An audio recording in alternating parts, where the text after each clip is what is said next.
Hi, Doug Peters here again from Bluebird Labs, taking a look at the effects of the different types of sleep modes on the ESP32 thing from SparkFun.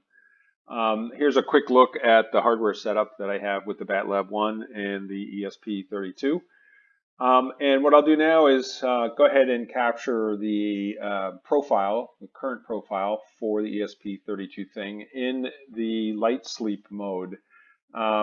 I've got a LiPo4 setup output for the BattLab-One. I'll go ahead and trigger it on PSU capture.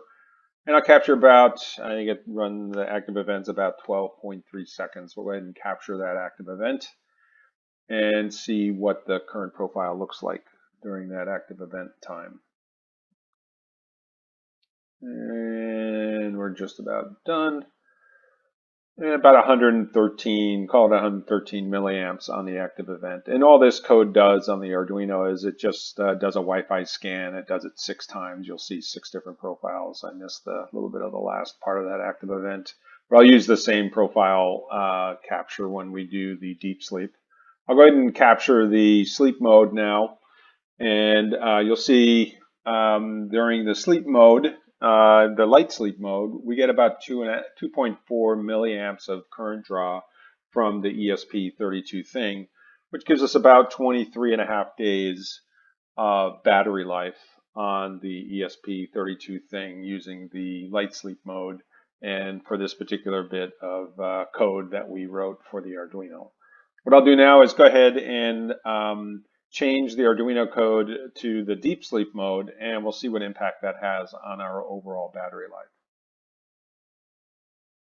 Okay, so now I've changed the ESP32 Arduino code from light sleep mode to deep sleep mode. I'll go ahead and reset the BattLab-One, and we use the same profile setup. We'll use the same 12.3 seconds for the active current capture. And we should get similar to that 113 milliamps of active current during this active phase, which again lasts about 12.3 seconds. And again, you see this Wi-Fi scan taking place 6 different times. We'll go ahead and capture the sleep current now and see a very different sleep current mode, which is about 334 microamps of current draw. And I neglected to mention I've set the sleep duration time, the time between active events at an hour, so 3,600 seconds. But given that change from 2.4 milliamps to the 334 microamps on the ESP32, you can see we've gone from, I believe it was 24 days up to now an estimated 91 days of battery life.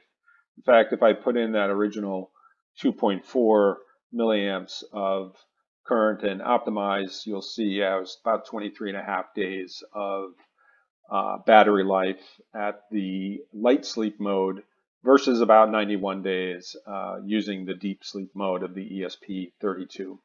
So again, just another example of how you can use the BattLab-One in your battery-powered projects and understanding the impact of different components, firmware, as well as different types of modes that you can set for the ESP32 on your overall battery life for your device. Thanks again for watching, and you can find me on www.bluebird-labs.com.